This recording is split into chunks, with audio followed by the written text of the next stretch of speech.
മഹാരാജന് പ്രണാമം. നമ്മുടെ രാജ്യത്തിലെ എല്ലാ ജനങ്ങൾക്കും ക്ഷേമമാണോ മന്ത്രി? എന്തെല്ലാമുണ്ട് പുതിയ വാർത്തകൾ? തിരുമനസേ, ഞാൻ പല സ്ഥലങ്ങളിലും ചുറ്റി സഞ്ചരിച്ചു. ഗ്രാമപ്രദേശങ്ങളിൽ ജനങ്ങൾ സന്തുഷ്ടരാണ്.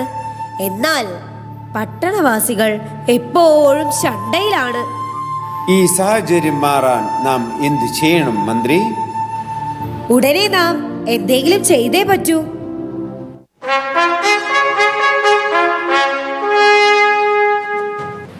അടിയൻ. എന്താണ് മൃത്യ? എന്തെങ്കിലും പുതിയ സന്ദേശമുണ്ടോ? മഹാരാജൻ, വർണ്ണാശ്രമത്തിൽ നിന്നും മഹാഗുരു അങ്ങയെ സന്ദർശിക്കാൻ വന്നിരിക്കുന്നു. ഉടനെ കൂട്ടിക്കൊണ്ടുവരൂ.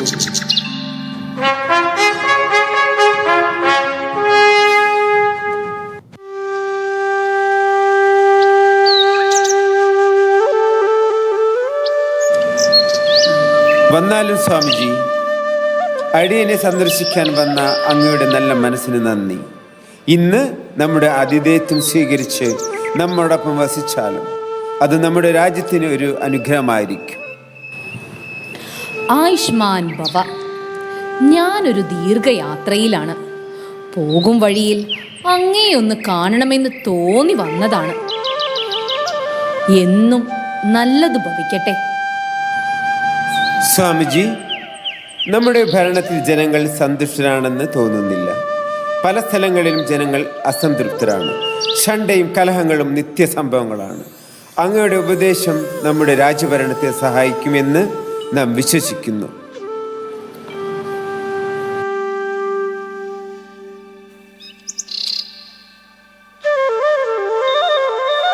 ഇതിൽ നിങ്ങൾക്കുള്ള ഉത്തരമുണ്ട്. ഇതിൻ്റെ അർത്ഥം മനസ്സിലാക്കി അതനുസരിച്ച് ജീവിച്ചാൽ എല്ലാം ശരിയാകും.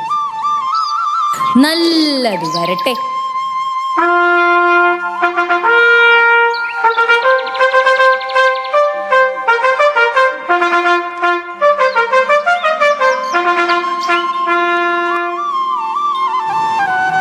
മഹാരാജൻ, ഈ പൊതിയിൽ വല്ല നിധിയുമായിരിക്കും.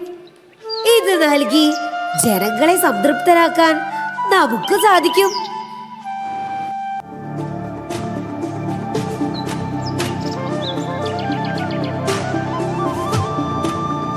അതോ ഇതിൽ വല്ല മാന്ത്രിക ചെപ്പുമാണോ? നമുക്ക് വേഗം തുറന്നു നോക്കാം. മന്ത്രി, താങ്കളുടെ ആവേശം കാണുമ്പോൾ നമുക്കും വല്ലാത്ത ആശങ്ക തോന്നുന്നു. വരൂ, നമുക്ക് ഒരുമിച്ച് തുറക്കാം.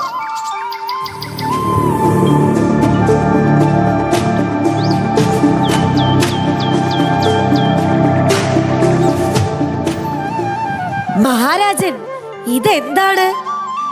അരിപ്പയും മുറവും ഭക്ഷണശാലയിൽ കൊടുക്കാൻ ഗുരുശ്രേഷ്ഠൻ കൊണ്ടുവന്നതായിരിക്കും.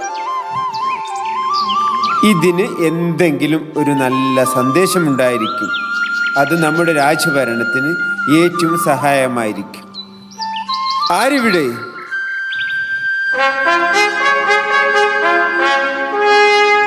അടിയൻ. ഉടനെ പണ്ഡിത ശ്രേഷ്ഠനെ വരുത്താൻ ആളെ അയക്കുക. അടിയൻ.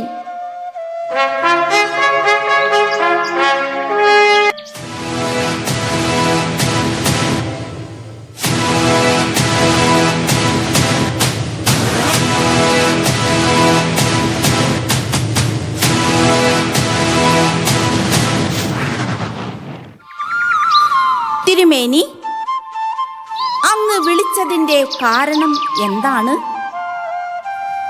വളരെ പ്രധാനപ്പെട്ട എന്തെങ്കിലും പറയാനായിരിക്കും അങ്ങ് വിളിപ്പിച്ചത് എന്ന് ഞാൻ വിശ്വസിക്കുന്നു. വർണ്ണാശ്രമത്തിൽ നിന്നും മഹാഗുരു നമ്മെ സന്ദർശിച്ചിരുന്നു. ജനക്ഷേമത്തിനായി ഒരു സന്ദേശം തരണമെന്ന് അഭ്യർത്ഥിച്ച് നമുക്ക് അദ്ദേഹം നൽകിയത് ഇതാണ്.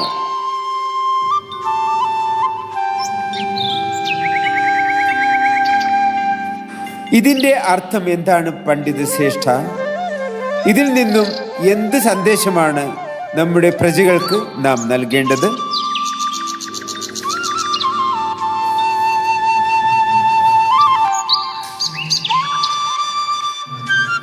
കന്നിമനസ്സേ, ഇതിന് രണ്ട് അർത്ഥമാണുള്ളത്.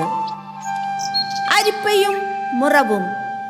സാധാരണ മനുഷ്യർ ഇത് ഉപയോഗിക്കുന്നത് സാധനങ്ങൾ അരിച്ച് നല്ലതും ചീത്തയും വേർതിരിക്കുന്നതിനാണ്. പണ്ഡിത, ഈ മുറവും അരിപ്പയും നമ്മുടെ രാജഭരണത്തിൻ്റെ രഹസ്യമാണെന്നാണ് സ്വാമിജി പറഞ്ഞത്. ഇതിൻ്റെ ആഴമായ അർത്ഥം പറഞ്ഞു തരൂ. മുറവും അരിപ്പയും സാധാരണ മനുഷ്യർ ഉപയോഗിക്കുന്നത് നല്ലതും ചീത്തയായതും വേർതിരിക്കുന്നതിനാണ്. മുറം ധാന്യത്തിൽ നിന്നും പുഴുക്കളും കഷ്ണങ്ങളും വേർതിരിച്ച് നല്ല ധാന്യം നിലനിർത്തുന്നു. അതുപോലെ രാജ്യത്ത് ക്രമസമാധാനം ഉണ്ടാകണമെങ്കിൽ അഴിമതിയും അനീതിയും ചെയ്യുന്നവരെ പുറത്താക്കി നല്ലവരെ നിലനിർത്തണം.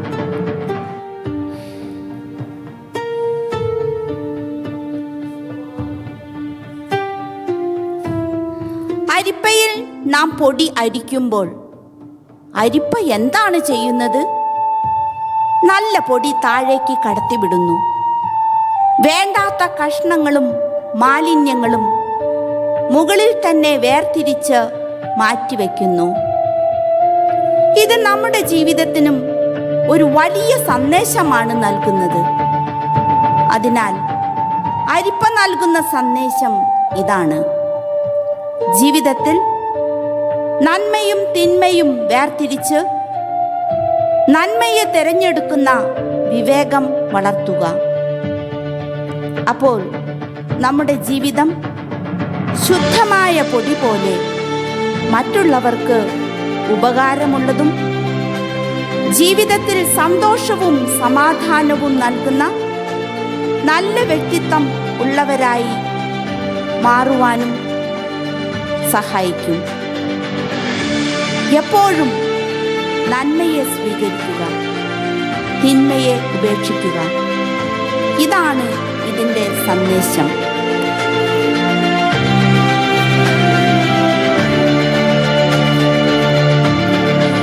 ഇന്നു മുതൽ നമ്മുടെ രാജ്യത്ത് നടമാടുന്ന തിന്മയെ മാറ്റി നന്മ വളർത്തുവാൻ വേണ്ട മാർഗങ്ങൾ നാം സ്വീകരിക്കുന്നതാണ്. മന്ത്രി, ഉടനെ രാജയോഗം വിളിക്കുക. ഇന്ന് തന്നെ അനീതി അകറ്റി നന്മയെ വളർത്തുവാൻ വേണ്ട മാർഗങ്ങൾ നമുക്ക് സ്വീകരിക്കാം.